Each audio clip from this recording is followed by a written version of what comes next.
Assalamualaikum warahmatullahi wabarakatuh. Berjumpa kembali di channel Keluarga Misterius. Semoga kita dan kalian semua masih tetap selalu dalam lindungan Allah Subhanahu wa taala, diberikan kesehatan, dilancarkan rezekinya, dan dimudahkan dalam segala urusan apapun. Amin ya rabbal alamin. Pada kesempatan kali ini, saya akan membawakan kisah misteri yang ditulis oleh Celeng Oleng. Oh iya, sebelum kita masuk ke dalam ceritanya, nama dan tempatnya disamarkan semua ya, untuk menjaga privasi pihak yang terlibat di dalamnya. Di kesempatan kali ini, saya akan membawakan kisah misteri yang berjudul Arwah Seorang PSK, Preman vs Gadis Desa. Seperti apa kisahnya? Tak perlu lama-lama lagi. Mari, kita mulai ceritanya. Bandung, seperti kebanyakan kota besar lainnya di Indonesia, selalu ramai dengan segala aktivitas warganya. Bila siang hari, kita selalu saja melihat kesibukan para pekerja yang tidak pernah merasa lelah, mendirikan gedung-gedung tinggi pencakar langit. Bandung berjuluk kota kembang. Mungkin memang banyak ribuan jenis-jenis bunga, karena beriklim sejuk, atau juga karena gadis-gadisnya yang diibaratkan dengan kembang dan lebih dikenal dengan mojang priangan. Memang harus aku akui, kalau kulit cewek Bandung hampir seluruhnya kuning langsat. Kebetulan aku bekerja di salah satu pabrik garmen, yaitu di pinggiran kota. Apabila aku masuk pagi, pulang sekitar jam 4 atau lebih, maka aku akan istirahat di alun-alun kota. Ya, untuk mengurangi rasa penat setelah seharian bekerja. Suasana taman selalu dipadati pengunjung yang sekedar melepas lelah atau mereka yang sengaja cuci mata. Sebab memang bukan rahasia umum lagi kalau di taman ini banyak cewek penghibur yang berkeliaran mencari mangsa. Tidak perlu diragukan lagi kalau soal kecantikannya. Hampir semua penjajah cewek ini masih tergolong belia. Usia mereka masih di bawah 25 tahunan. Bahkan ada yang baru lepas sekolah. Jujur aku kesini bukan mau mencari cewek macam itu. Kalau soal cantik, di pabrik tempatku bekerja juga banyak. Hanya aku senang melihat perilaku cewek-cewek yang disebut kupu-kupu kertas ini. Mereka begitu lincah, bergerak ke sana kemari. "Sendirian, Mas?" tanya cewek yang tiba-tiba sudah berdiri di depanku. Iya, Neng," sahutku. "Boleh aku ikut duduk, Mas?" "Tentu boleh dong, kan bangku ini milik Pemda," kataku bercanda. Dia tersenyum, kemudian duduk di sampingku. Entah sengaja atau tidak, dia menundukkan kepalanya, sehingga tubuhnya ikut tertunduk dan memperlihatkan belahan dadanya. Jantungku berdebar seketika. Boleh aku minta rokoknya, Mas?" Tanpa menjawab, aku segera melolos sebatang rokok yang langsung kusulut. Sesaat dia menghisap rokok dan mengeluarkan asap sambil memainkan bibirnya yang tipis. Cewek itu menggeser duduknya, semakin rapat denganku. Kedua pahanya yang hanya memakai celana pendek, sengaja ia tempelkan pada bahuku. Darahku mendidih panas melihat sepasang paha semulus itu. Tangan cewek itu menempel di tanganku. Lalu dengan perlahan dia mengelus sambil mencari jari-jari tanganku. "Sepertinya aku baru melihat Mas di sini," katanya sambil menggerimiti jari-jari tanganku. "Sering juga sih, cuma baru kali ini saja kita ketemu," aku menjawab. "Kamu mau main?" tanyanya kembali. "Main? Main apaan ya?" tanyaku tidak mengerti. Dia memandangku, kemudian mendekatkan wajahnya. "Kita ngamar yuk mas," bisiknya di telingaku. "Hah?" Aku terpana mendengarnya. "Gimana mas? Mau nggak?" Kali ini aku hanya menggeleng. "Terus mas ngapain di sini sendirian?" ujar wanita itu. Aku mau duduk saja." "Mas ini sebenarnya orang mana sih?" "Hah? Ya sudah, aku pergi dulu." Kemudian cewek itu meninggalkanku sendirian. Tak terasa waktu sudah hampir malam. Perut juga sudah keroncongan. Aku lupa kalau aku belum masak. Sampai di kontrakan, aku membuka rak dapur dan hanya menemukan sebungkus mie instan. Lumayan pikirku untuk mengganjal perut yang sudah melilit. Sebenarnya aku bisa saja tinggal di mes pabrik, tapi kurang enak. Masalahnya semua apa yang ada di sana bisa kita pakai secara barengan. Sampai hal-hal kecil, kita sering acak pakai punya siapa saja. Alhasil kita sering cekcok sesama teman sendiri karena masalah sepele, seperti odol atau sabun mandi yang sering hilang. Mungkin memang ada teman yang menggunakan kesempatan untuk lebih ngirit, sedangkan aku paling tidak suka kalau yang bersifat pribadi sampai tercampur orang lain. Maka aku memilih untuk ngekos. Memang memerlukan biaya tambahan, tapi demi ketenangan dan kenyamanan, tidak menjadi soal buatku. Opik, teman kerjaku, sering mampir ke tempat kosku. Dia berkata, nyaman kalau boleh tinggal denganku. Wah, sorry deh ya, gak bisa lah. Bapak kos di sini melarang numpang, kecuali dia mau kos sendiri. Tapi ya itu, dasar dia itu termasuk tipe orang yang pelit, kikir bin bahil. Dia tidak mau mengeluarkan uang untuk hal yang tidak terlalu penting. Tapi kalau sudah menyangkut hobinya, seperti nonton konser atau bioskop, dia tidak bakalan hitung-hitungan biaya. Berapapun ia rela keluarkan dari koceknya. Apalagi kalau sudah menyangkut urusan cewek. Wih, dia memang jagonya. Ibarat kata, besar pasak daripada tiang pun, dia tidak peduli. Yang penting happy. Seperti juga malam itu, sekitar jam 8, dia nongol di kosanku. "Bro, kita keluar yuk," ajaknya. Aku melihat dia sudah dandan keren. "Kemana?" tanyaku. "Alun-alun lah, banyak cewek nih, apalagi sekarang malam minggu." Alun-alun? Tiba-tiba aku jadi teringat sama cewek yang belum aku tahu siapa namanya. Dia berwajah oval, dengan bibir padat, rambut pendek berkesan tomboy. Pakaiannya pun kelihatan asal. Dia berkesan natural, namun menyimpan daya tarik yang luar biasa. Aku sudah 2 kali ke alun-alun, dan tidak pernah lagi bertemu dengannya. Sejak pertemuan pertamaku tempo hari, dan seandainya malam ini dia ada, lalu dia menerima tawaran kencan dari Opik temanku. Kenapa aku harus punya pikiran seperti itu? Bukankah wajar seandainya dia mau menerima tawaran kencan dari Opik? Sampai di alun-alun, seperti biasa aku langsung duduk di bangku semen yang biasa.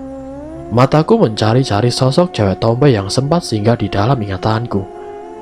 Sedangkan Opik dengan gaya orang kaya mendadak, dia over juga bertantang petenteng, dan matanya singgah pada seorang cewek yang sedang sendirian duduk di pinggir air mancur.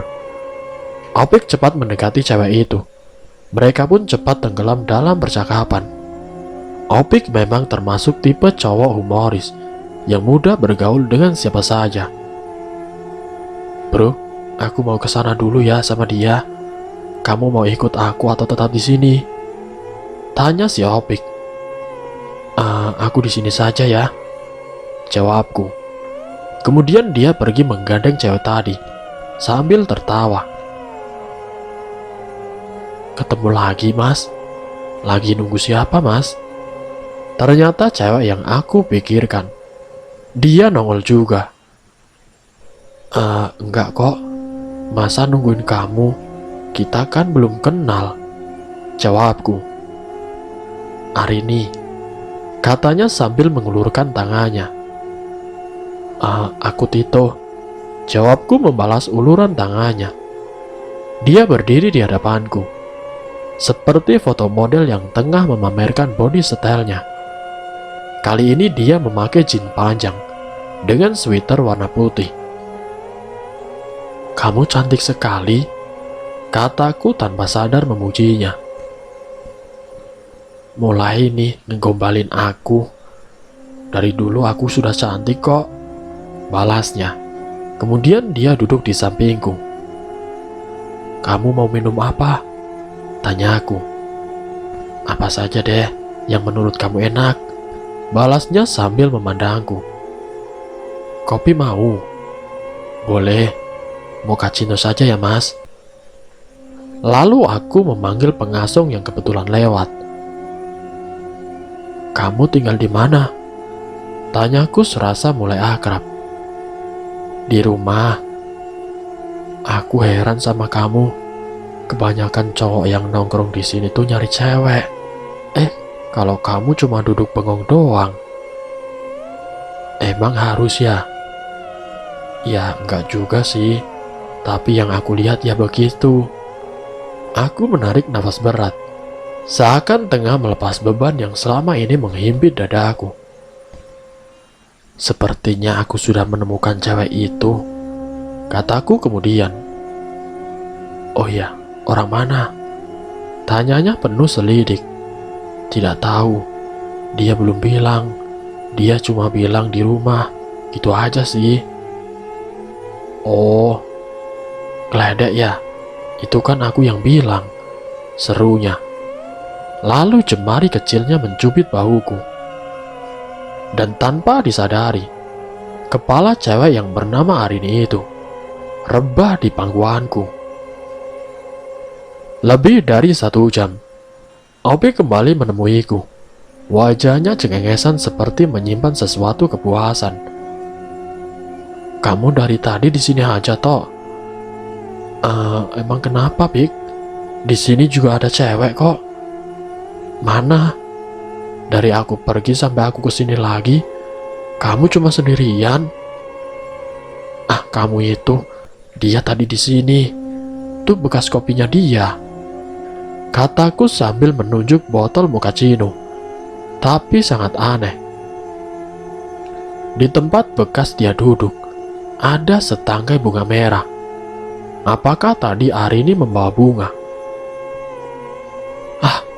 Kamu hayal kali. Tidak ada cewek, tidak ada apa kok. Parah lo ah. Kamu tuh yang mabuk. Lo kan habis minum. Ngaku deh. "Biar aku minum, tapi masih kontrol kok. Masih bisa lihat cewek mana yang asli dan mana yang abstrak. Dah yuk, kita cabut." Dengan malas aku meninggalkan alun-alun yang mulai nampak sepi, karena malam semakin larut. Kebetulan aku dapat shift siang, jadi baru pulang jam 10 malam. Aku bergegas menyeberangi jalan di depan alun-alun. Memang lokasi kerjaku tidak jauh dari sana. Dalam keremangan lampu taman, aku melihat seorang cewek tengah berdiri di pintu masuk taman. Dia melambaikan tangannya. Sepintas dia mirip dengan Arini. Tapi aku tidak yakin, sebab mana mungkin dia sendirian di sana, sementara taman sudah nampak sepi. Mungkin memang itu hanya perasaanku saja. Toh begitu aku lihat kembali, dia sudah tidak ada di sana. Aku juga sedang tidak memperdulikannya, karena perasaan letih dan lapar yang sudah begitu mendera. Mungkin pandangan mataku sudah agak rabun, sehingga setiap kali aku melihat cewek, yang terbayang selalu saja wajahnya. Pernah suatu waktu aku lagi di mall. Ketika aku naik eskalator akan ke lantai atas, Di eskalator sebelah yang menuju lantai bawah, aku melihat Arini. Dia memang tidak melihatku. Penasaran, aku kembali turun. Hampir seluruh ruangan aku telusuri, tapi memang dia tidak ada. Aku benar-benar bingung dibuatnya. Apa karena aku sudah mulai terobsesi dengan cewek itu? Cewek misterius. Pernah pada satu kesempatan, waktu itu aku sendirian masuk bioskop 21 yang kebetulan memutar film horor. Aku mendapat nomor kursi agak ke tengah, dan sebelahku kursi kosong. Saat film telah diputar, seorang cewek langsung menempati kursi kosong tadi. Karena suasananya gelap, aku tidak memperhatikan cewek itu. Dia menawarkan kemasan popcorn, yang tentu saja aku tolak. Sendirian lagi, Mas? Dari suaranya, aku sudah hafal benar kalau dia itu Arini. Aku merasa senang, akhirnya bisa bertemu dia dalam suasana horor. Iya, dan kamu? Tanya aku. Aku berdua. Oh, sama siapa? Kok aku lihat kamu sendirian? Aku sama kamu, jawab Arini. Kemudian kami kembali tenggelam dengan adegan yang menegangkan dari layar lebar yang tengah terjadi pembunuhan oleh seorang nenek siluman terhadap pria muda yang telah menggaulinya. Keteganganku semakin menjadi ketika aku melihat jari-jari lentik Arini yang tiba-tiba mengeluarkan kuku-kuku panjang dan juga sangat runcing. Dari kuku-kuku itu, jelas terlihat menetes cairan kental berwarna merah seperti darah. Degup jantungku semakin menegang. Aku mulai berpikir kalau yang di sebelahku ini bukan Arini, tapi adalah hantu. Aku mulai memberanikan diri melirik wajahnya, tapi dia memang Arini yang juga tengah memandangku sambil tersenyum manis. Ini baru benar-benar horor, bukan hanya di layar, tapi di sampingku.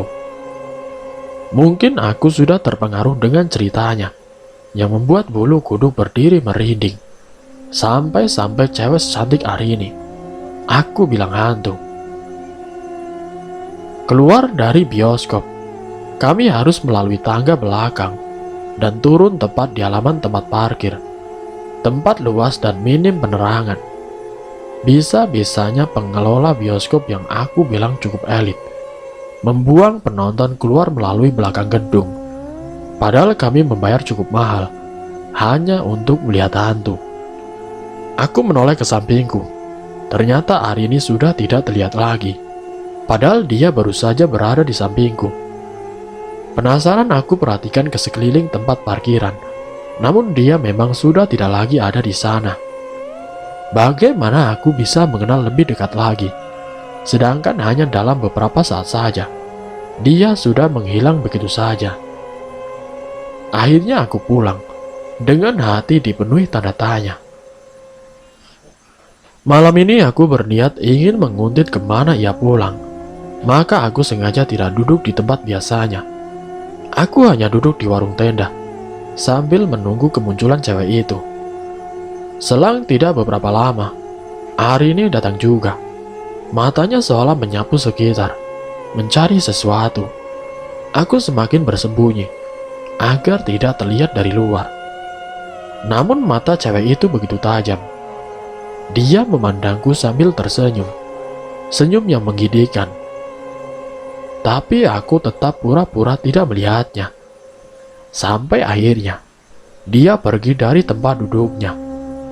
Dia melangkah pelan, menyusuri sepanjang jalan yang tidak terlalu ramai. Aku mengikutinya terus dari kejauhan. Langkahnya terhenti di mulut gang. Sejenak dia memperhatikan sekeliling, lalu dia masuk ke dalam gang. Lama aku menunggunya sampai dia tidak keluar lagi. Sebenarnya aku ingin menguntit lebih jauh, tapi aku takut orang mencurigaiku karena ini malam hari. Keesokan harinya, Opik punya rencana kalau malam nanti akan main ke tempat hiburan. Dan kali ini aku juga ingin tahu bagaimana rasanya main di sana. Maka sekitar jam 8, Opik sudah ke rumah menjemputku. Jam 8 lebih kami pun berangkat ke tempat tujuan Opik untuk nyari teman cewek. Tiba di depan gang, aku menghentikan langkahku. Kupikir ini gang yang semalam aku lewati. Opik menarik tanganku agar aku tidak ragu. Kemudian dia menyuruhku untuk memilih cewek. Buatku berkencan. Aku hanya mengiyakan saja.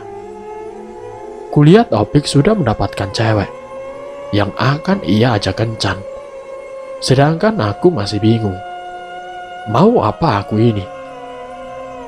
Aku tidak tahu apa yang harus aku lakukan. Seumur hidup baru kali ini aku menginjakan kakiku ke tempat hiburan seperti ini. Puluhan wanita cantik yang rata-rata berusia di bawah 30 tahunan bersenda gurau menyambut tamu-tamu yang datang. Mereka menawarkan surga yang sesaat, meregup kenikmatan yang hanya sesaat. Seorang cewek belia juga duduk di sampingku. Ia meminta rokok, lalu menyulutnya. Ngamar sama aku aja yuk, nanti aku kasih servis yang memuaskan deh. Ajaknya menunjukkan sebuah bilik kecil. Mungkin nanti saja, balasku dengan pendek. Oke, nanti tinggal panggil aku saja ya, katanya lagi, lalu dia pergi. Tengah aku tenggelam oleh hangatnya alkohol dan juga asap rokok. Aku melihat cewek berkaos pendek putih dengan celana pendek dengan warna senada. Cewek itu begitu santai mengenakan sandal jepit. Sudah lama di sini? Tanyanya sembari menuang minuman ke dalam gelas itu, lalu menengguknya. Lumayan sih. Belum dapat temen cewek? Yuk ikut aku. Bagai kerbau dicucuk hidungnya. Aku menurut saja. Saat tangan cewek yang bernama Arini itu langsung menarik tanganku. Arini membawaku ke sebuah kamar yang cukup besar dan mewah, laksana kamar di hotel berbintang. Aku terkesima melihat ruangan yang tertata indah dan apik. Sungguh sulit dipercaya kalau dalam rumah hiburan kelas 3 ini terdapat kamar semewah ini. Semua serba luks, laksana kamar pengantin. Hampir semua ruangan terdapat undaian bunga-bunga indah, membuat nuansa keharuman yang penuh pesona. Aku benar-benar seperti berada di alam mimpi. Apalagi ketika Arini melucuti pakaiannya dan mengganti dengan gaun mirip gaun pengantin serba putih. Arini duduk di meja rias. Dia memoles wajahnya seperti bidadari, cantik luar biasa. Kemudian dia mendekatiku yang duduk di tepi ranjang dengan degup jantung yang tidak beraturan. Apa kamu sudah siap, Tito? Siap apa? Tanyaku. Kita akan kencan. Aku tidak bisa menjawab. Arini mulai menjumbuku. Jari-jari lentiknya mulai merayap sekujur tubuhku, dan tangannya menyentuh tanganku. Kemudian membimbingku untuk meraba tubuhnya. Namun aku sama sekali tidak meresponnya. Kemudian dia mulai membreteli kancing gaulnya dan memperlihatkan keindahan bukit kecilnya. Sorry Arini, tolong pakai kembali bajumu. Nanti kamu masuk angin, ujarku. Loh, kenapa Tito? Apa tubuhku kurang menarik? Tanya Arini. Sangat menarik Arini, tapi bukan ini yang aku mau dari kamu. Kamu ini aneh Tito. Semua cowok yang datang kemari akan mengajakku berkencan. Pasti ingin segera menikmati tubuhku yang mulus ini. Bahkan mereka rela membayar mahal untuk itu. Aku merapikan satu demi satu kancing gaun yang sudah terlepas. Arini memandangiku dengan heran. Aku bukan mencari kenikmatan pada dirimu, Arini, tapi aku ingin mencari kebahagiaan bersamamu.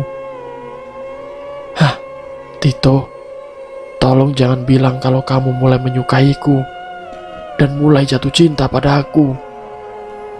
Aku sudah tidak menyimpan perasaan itu. Aku telah mengubur semua mimpiku tentang cinta. Arini bangkit dari tempat tidur dan duduk di meja rias, merapikan kembali make up-nya. Dari bayangan cermin, aku memperhatikan wajah Arini. Wajah yang melankolis, namun berbalut kesuraman. Memang selama aku mengenalnya, selalu merasa ada kesenukan di hatiku. Namun pada ujung-ujungnya, aku dibuat penasaran karena dia selalu pergi tanpa ada kata pamit. Dan yang lebih aku tidak pernah memahami, dia selalu meninggalkan setangkai bunga merah. Tito, aku mencari kemana-mana. Tidak taunya kamu mojok di tempat gelap seperti ini. Kamu ngapain toh? Suara si Opik mengejutkanku. Dan memang kata-kata Opik memang benar. Tempat yang sedari tadi begitu indah dan nyaman, kini terlihat sempit dan gelap. Aku benar-benar pusing dan bingung dengan apa yang terjadi. Bangun Tok, mending kita dengerin musik sambil nyanyi yuk. Ajakan Opik tidak kuhiraukan. Aku masih penasaran dengan kepergian Arini yang tiba-tiba, dan tempat yang menjadi gelap juga secara tiba-tiba. Pik, apa tadi kamu lihat cewek yang rambutnya pendek pakai celana pendek putih? Tanyaku yang langsung dijawab oleh Opik dengan gelengan kepala. Tito, kamu selalu saja nanya dia. Kamu sepertinya kena halusinasi deh. Tidak di taman, tidak di sini. Selalu saja yang kamu omongin cewek itu. Jangan-jangan dia itu hantu toh. Kamu ngaco, Pik. Beneran, aku tadi sama dia di kamar ini. Tadi kamar ini besar dan indah, mirip kamar pengantin, Pik. Tapi ketika kamu datang, semua menjadi berubah tiba-tiba. Nah, itu tandanya kamu sudah mengenal dia dalam dunia dia. Dunia yang tidak bisa dilihat dengan mata biasa. Contohnya aku lihat kamu ada di sini, di tempat sempit dan gelap. Apa mungkin tempat ini angker kali ya toh? Opik cepat-cepat meninggalkan tempat itu. Tapi anehnya, aku tidak punya perasaan takut sama cewek itu. Malahan sebaliknya, aku selalu berharap bisa bertemu dengannya. Lama aku menunggu kehadiran Arini, tapi hampir 1 jam aku belum juga melihat tanda-tanda kalau dia akan datang.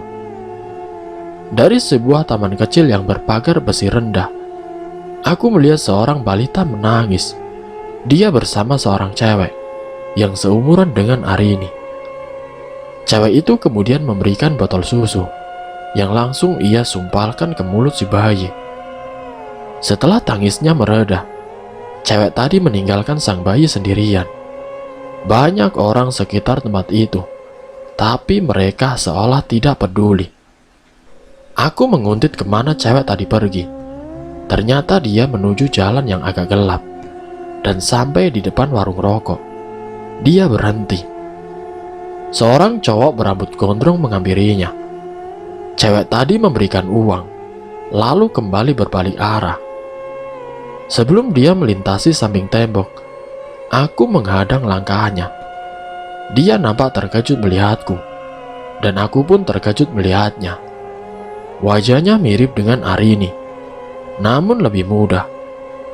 Rambutnya agak panjang hingga ke bahu. Kenapa kamu ninggalin bayi di taman? Apa kamu tidak kasihan? Dia kedinginan. Kenapa juga tidak kamu titipkan orang rumah, supaya kamu bebas main keluar malam? Aku mengeluarkan unek-unekku. Apa urusan kamu? Mau dia sakit kek? Mau dia mati kek? Bukan urusanku juga. Ngapain pusing-pusing ngurusin orang lain? Jawab cewek itu dengan ketus. Memang bukan urusanku, tapi setidaknya aku prihatin dengan bayi itu. Dia anak kamu bukan? Tanyaku agak pelan. Namun cewek itu hanya menggeleng. Cewek itu mengawasi sekitar. Kemudian dia bermaksud melangkah. Namun aku mencekal lengannya. Lepaskan, kamu akan celaka nanti. Katanya seakan memberi isyarat dengan lirikan matanya yang tertuju pada cowok gondrong di warung tadi. Aku memahami apa maksudnya. Maka aku mendahuluinya melangkah. Sampai di tempat sang bayi tadi, aku pura-pura menaruh uang sambil menunggu cewek itu kembali. Cewek itu melihat uang yang kutaruh di atas tubuh sang bayi, kemudian mengambilnya. Cepat, kamu katakan, anak siapa bayi ini? Kataku dengan pelan. Anak kakakku. Jawabnya juga berbisik, sambil tetap menjaga jarak, seolah kami tidak lagi berkomunikasi. Di mana kakak kamu tinggal? Dia hanya menggeleng. Kamu yang merawat bayi ini. Dia pun mengangguk. Terus, siapa cowok gondrong tadi? Sebaiknya kamu jangan ikut campur. Dia berbahaya, Mas. Bagaimana aku bisa ngobrol lama sama kamu? Nanti aku pikirkan. Sekarang cepat tinggalkan aku. Kemudian aku pun pergi dan kembali duduk sambil mengawasinya dari kejauhan. Kenapa akhir-akhir ini hidupku ini semakin banyak beban? Beban yang seharusnya tidak pernah ada. Seandainya aku tidak mau menuruti kata hatiku, seharusnya aku bisa melupakan cewek misterius hari ini yang datang dan pergi semuanya sendiri. Memang aku sering merasakan keganjilan setiap bertemu dengannya. Ya, seharusnya aku merasa takut saat dia meninggalkanku tanpa jejak. Seharusnya aku merasa ngeri saat jari tangannya mengeluarkan kukus tajam pisau. Dan seharusnya berpikir rasional untuk melihat kenyataan kalau dia memang dari dunia lain, dunia yang tersentuh oleh nalar manusia sepertiku. Cewek yang semalam aku temui, ternyata malam ini dia juga ada di sini. Dia berjalan ke arahku dengan membawa gelas plastik bekas minuman mineral. Sampai di depanku, dia menyodorkan gelas itu yang ternyata berisi uang. Sedangkan tangan sebelahnya menjatuhkan lintingan kertas kecil yang langsung aku injak. Aku menaruh uang kertas pada gelas plastiknya. Nanti temui aku, ucapnya. Lama setelah dia pergi, barulah aku mengambil kertas tadi. Setelah sampai di kosan, baru aku membuka lintingan kertas itu, yang ternyata berisikan alamat. Dengan berpura-pura menjadi seorang penjual kerupuk, aku mendatangi alamat yang diberikan cewek itu. Alamat itu ternyata ada di sebuah area pemakaman umum. Tidak lama kemudian, muncullah cewek semalam. Dia menggendong bayi kecilnya. Dia memilih kerupuk. Kesempatan itu aku gunakan untuk bertanya. Cowok gondrong itu tinggal di sini. Dia sama aku. Sudah ya. Ia memberikan uang untuk membayar kerupuk. Setelah itu aku baru tahu kalau cewek tadi dijadikan alat. Dia menjadi istri sekaligus pencari uang untuk si lelaki gondrong itu. Sifat dan rasa penasaranku membawa langkahku ke tempat hiburan semalam dengan harapan dapat bertemu dengan Arini. Aku ingin tahu semua misteri yang telah membuat pikiranku terbawa larut dalam bayangan-bayangan cewek itu. Tanpa ditemani oleh Opik, aku berangkat sendirian. Suasana tempat hiburan ini tidak seramai waktu aku kesana bersama si Opik. Atau karena ini malam Jumat, sehingga kebanyakan lelaki hidung belang lebih betah berdiam di rumah, menunggu jatah dari istri mereka. Atau bisa juga karena belum gajian. Seorang cewek langsung menyambutku. Dia membawaku ke pojok ruangan. Kemudian aku bertanya kepada cewek itu, "Kamu pernah tahu nggak cewek yang namanya Arini?" Tanyaku berbisik. Cewek tadi seketika merasa gelisah. Dia memandang sekitar, kemudian menganggukkan kepala. Cewek yang bernama Ida ini mengajakku masuk kamar, kemudian mengunci dari dalam. "Ini rahasia. Kalau sampai ada yang tahu, aku akan celaka. Kamu janji, kamu harus merahasiakannya." Hampir setahun yang lalu, Musa, anak mami pemilik tempat ini, membawa cewek cantik. Dia masih ABG. Kira-kira umurnya baru 18 tahun. Bilangnya sih cewek itu istrinya Mas. Aku sangat heran. Kenapa cewek itu mendesis? Padahal menyentuh pun aku tidak. "Kamu kenapa?" Aku bertanya. "Pura-pura saja Mas, seolah kita lagi main. Soalnya biasanya di pintu itu ada yang nguping." Cewek itu berbisik. Maka aku pun berpura-pura mengenjot kasur sampai mengeluarkan suara. Dan benar saja, dari balik pintu ada yang ngomong, "Pelan-pelan mainnya, nanti tempat tidurnya patah." Aku hanya tersenyum mendengarnya. Ternyata cewek itu sedang hamil Mas. Tapi mami tidak peduli. Dia harus tetap melayani tamu yang datang. Dan ternyata banyak juga tamu yang ingin mencoba menikmati cewek yang sedang hamil itu. Arini kewalahan karena hampir setiap malam harus melayani tamu lebih dari 3 orang. Dan mami terus memaksanya dengan alasan Arini harus membayar hutang. Dan pada saat perut Arini semakin membesar, mami menyarankan agar Arini menggugurkan kandungannya karena dia tidak mau rugi bila Arini tinggal di sini hanya membesarkan anak tanpa mendapatkan penghasilan. Sampai di situ, Ida merasa gelisah. "Mas, apa kamu merasa ada yang aneh?" bisik si Ida. Aku hanya terdiam. Memang ada yang aneh. Kamar yang semula harum penyegar ruangan tiba-tiba berubah menjadi bau wangi dupa. Dan samar-samar ada sosok aneh di sudut ruangan. Aku mengisyaratkan agar Ida cepat segera meninggalkan kamar. Dan sampai di ruangan lain, kami bersikap wajar, seolah kami telah menikmati permainan seks yang sangat memuaskan. Sebenarnya yang membuat Ida tadi merasa cemas dan juga gelisah, serta wangi dupa yang seketika memenuhi ruangan, yaitu karena sosok Arini sudah menampakkan diri di sudut kamar. Dan aku mengajaknya keluar meninggalkan kamar. Sebelum pergi aku mengatakan, kalau malam minggu nanti, aku akan kembali dan akan memintanya untuk jadi teman kencanku. Selesai aku mandi, aku segera menelpon si Opik, mengajaknya untuk ke tempat hiburan. Dan tentu saja dia pun langsung mengiyakan, walaupun dompet lagi tanggung bulan.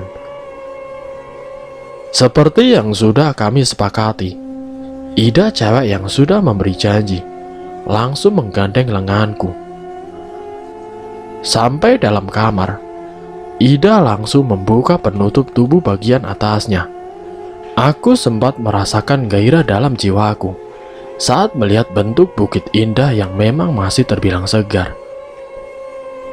Baru setelah itu, Ida pun sesuai janjinya untuk melanjutkan ceritanya yang kemarin sempat tertunda. Ketika itu Arini tentu saja menolak, tidak mau melakukan itu. Dia tidak rela bila harus kehilangan anaknya. Namun dia tidak bisa berbuat banyak di bawah ancaman Umar dan juga si Mami.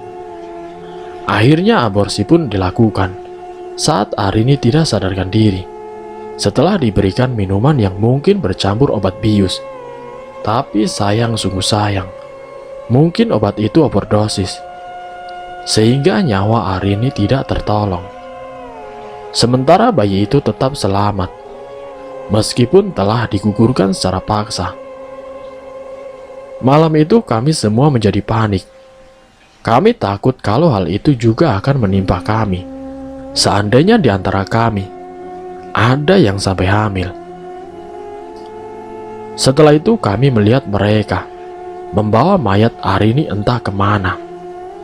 Sampai di situ Ida mengakhiri ceritanya. Namun ia sempat memberiku secari kertas berisikan sebuah alamat yang langsung aku simpan. Dan aku merasa kalau langkahku sudah terlalu jauh untuk mengetahui siapa Arini yang sudah membuatku jatuh hati. Kemudian aku mendatangi cewek yang tinggal bersama suami yang gondrong itu. Tidak lama kemudian, cowok gondrong dengan membawa ember kecil tempat cuci pakaian keluar dari gubuk kecil. Dia memandangku sekilas, kemudian masuk kembali ke rumah. Cewek yang kemarin aku lihat kini keluar dengan menggenggam uang yang langsung ia berikan pada aku untuk tidak menimbulkan kecurigaanku, hanya memberi kerupuk sesuai harganya. Padahal maunya sih aku berikan semuanya.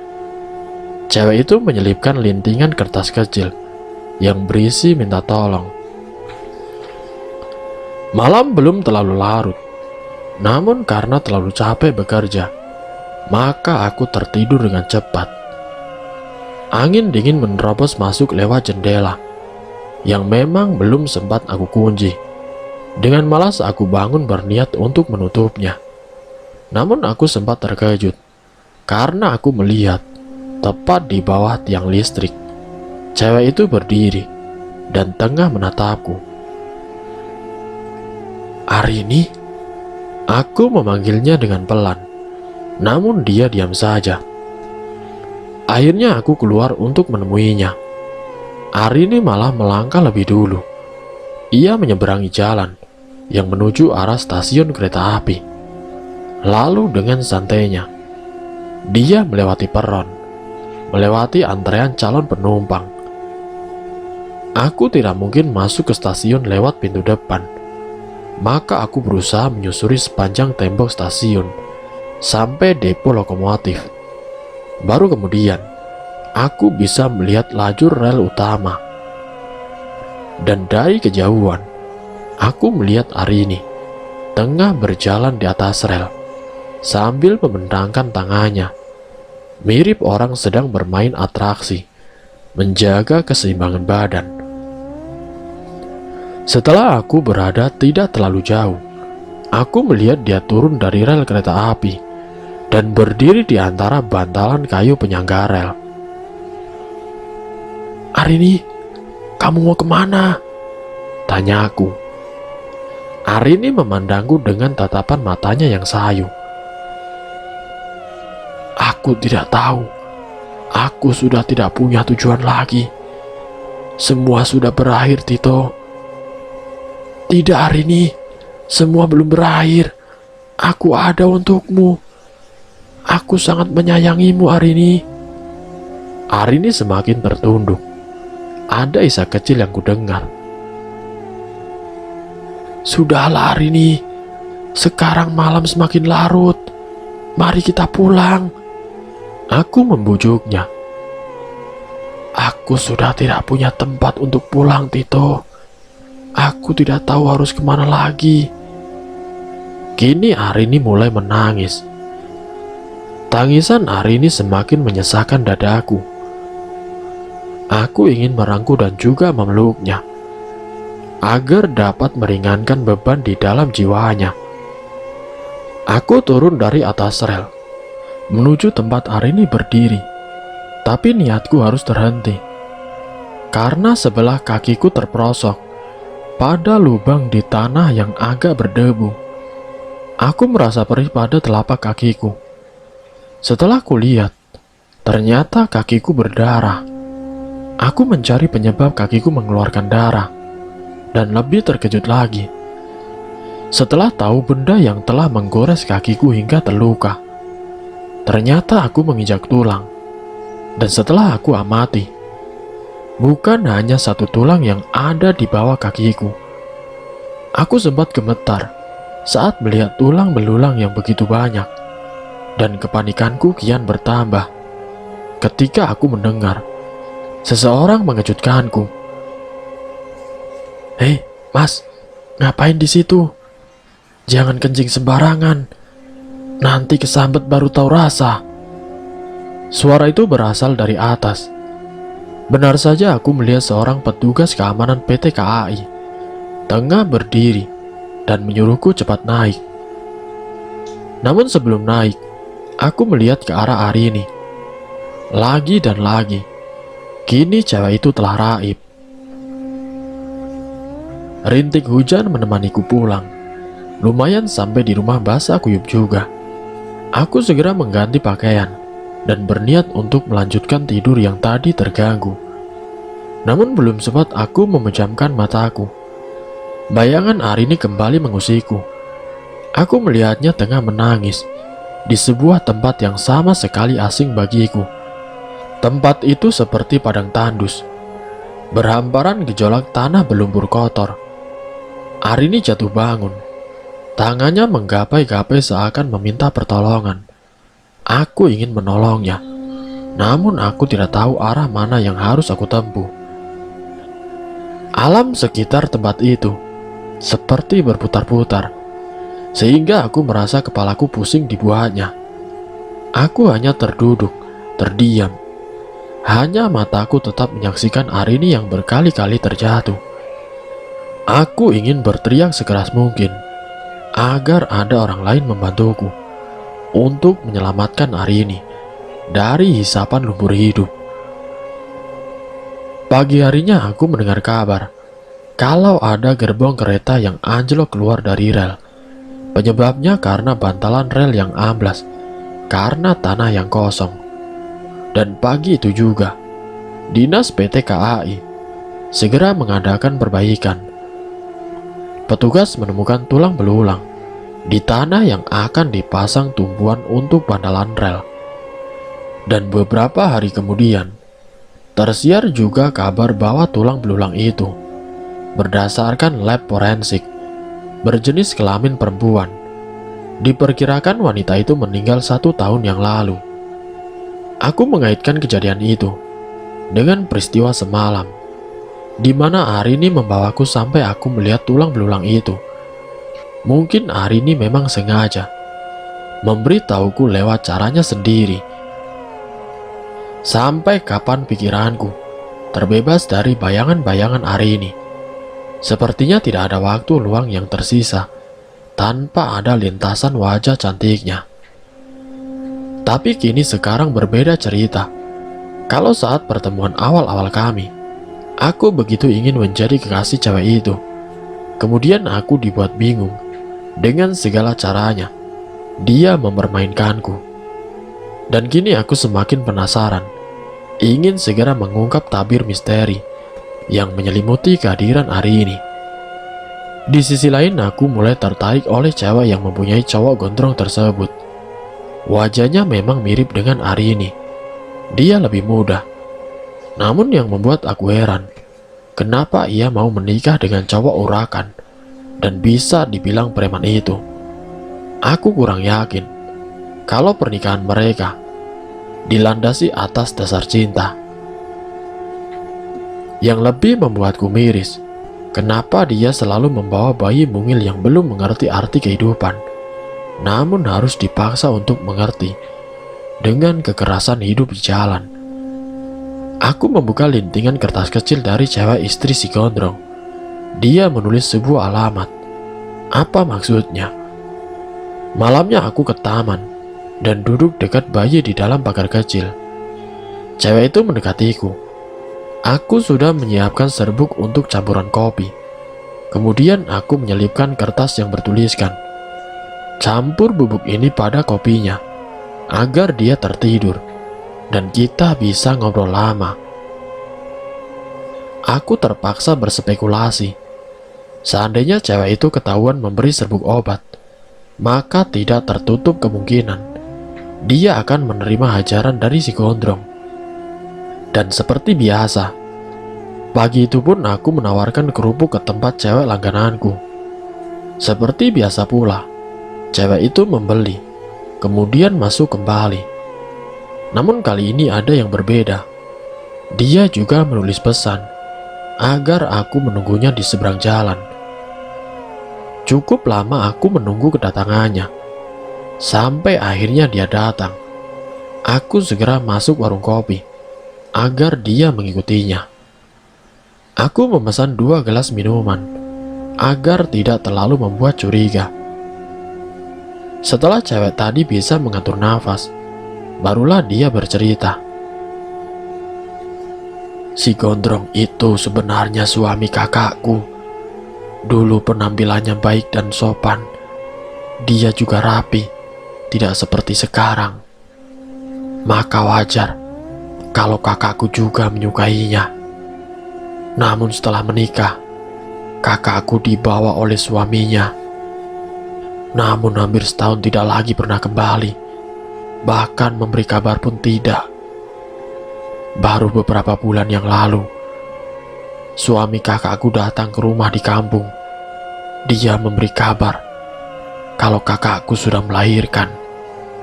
Kabar itu membuat kami sekeluarga gembira. Cewek tadi berhenti sejenak, lalu meminum kopi susunya. Suami kakak meminta aku untuk ikut bersamanya dengan alasan agar aku bisa menemani kakak dan bayinya.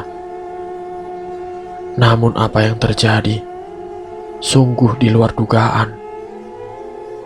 Tapi maaf, sudah dulu, nanti aku sambung lagi. Takut ada tetanggaku yang lihat kita. Cewek yang belum aku ketahui namanya kemudian pergi begitu saja. Saat jam istirahat, aku iseng membuka handphone. Di medsos sedang ramai berita tentang penemuan tulang belulang yang ternyata berjenis kelamin perempuan. Setelah uji forensik dan juga keakuratan dari bentuk kerangka, maka muncul satu sketsa wajah seorang cewek cantik yang belakangan ini selalu ada dalam setiap langkahku. Cewek itu tidak lain adalah Arini. Aku benar-benar mengutuk perbuatan orang yang telah tega menguburkan jasad Arini dengan cara tidak layak itu. Mudah-mudahan manusia keji yang tidak punya hati itu agar cepat mendapat balasan dengan apa yang telah ia perbuat. Aku memandangi sketsa wajah yang benar-benar mirip dengan Arini. Gerimis turun rintik-rintik. Aku dan Opik mengikuti langkah cewek yang menggendong seorang bayi mungil. Beberapa kali cewek itu menengok ke belakang, melihat kami yang terus mengikutinya.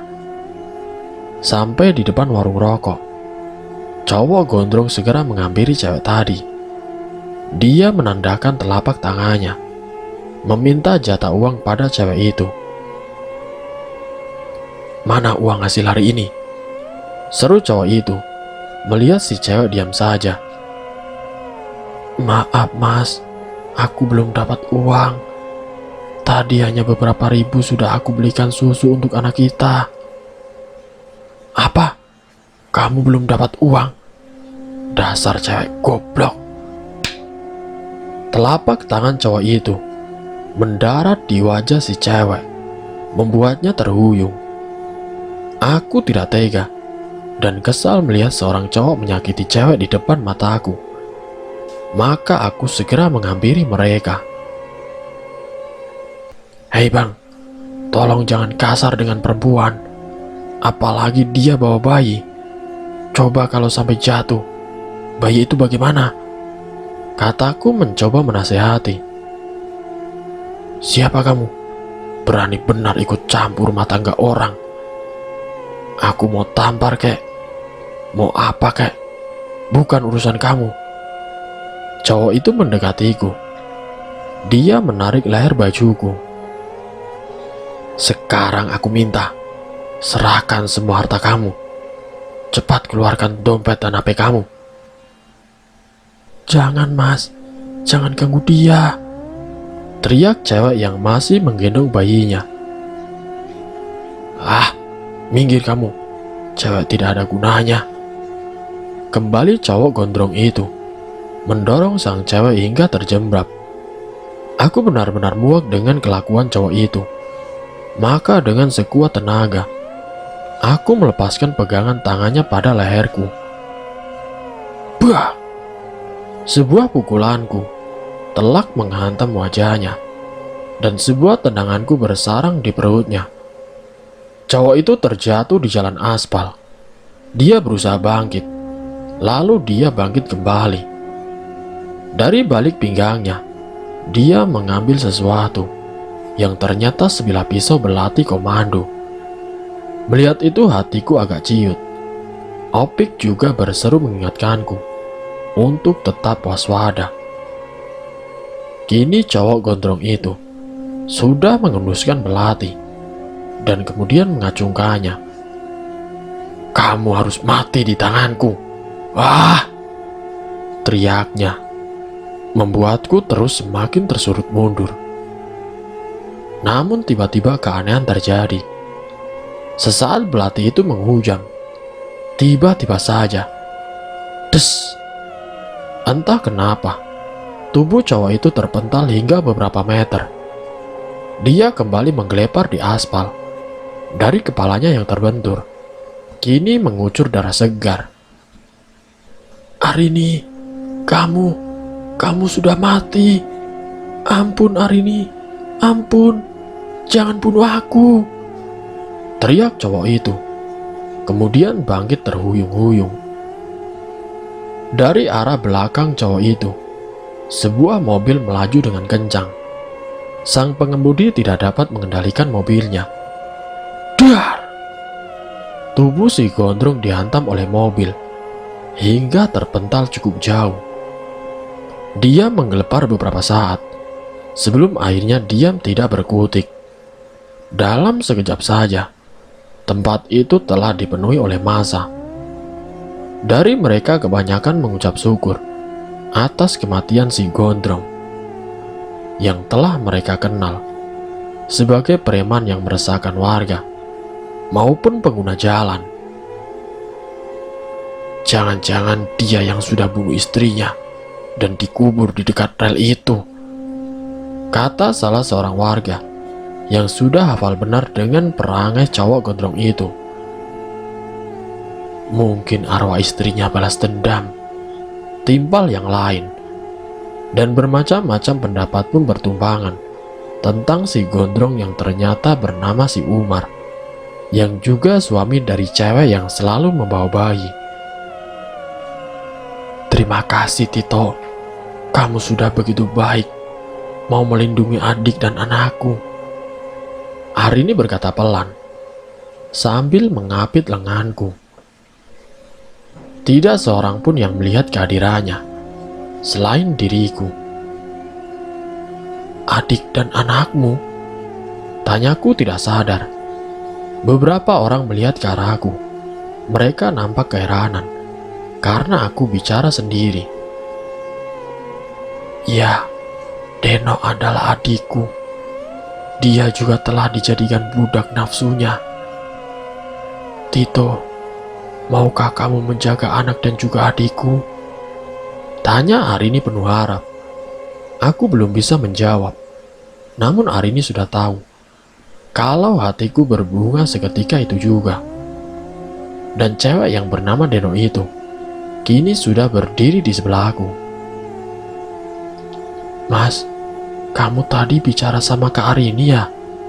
Apa dia masih di sini?" tanya si Deno, ingin mencari tahu akan keberadaan kakaknya. Aku hanya mengangguk mengiyakan. "Apa katanya, Mas?" tanyanya kembali. "Arini berkata, maukah aku menjadi suami kamu dan menjadi ayah dari bayi ini?" "Lalu Mas bilang apa?" "Aku bilang tergantung kamu saja." Deno memandangku dengan penuh harap.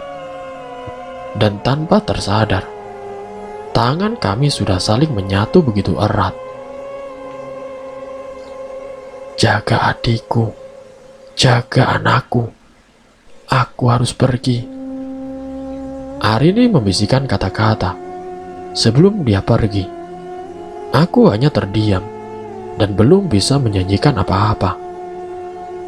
Aku mengeluarkan secari kertas pemberian dari Ida, teman kerja Arini. Kertas yang berisi alamat Arini.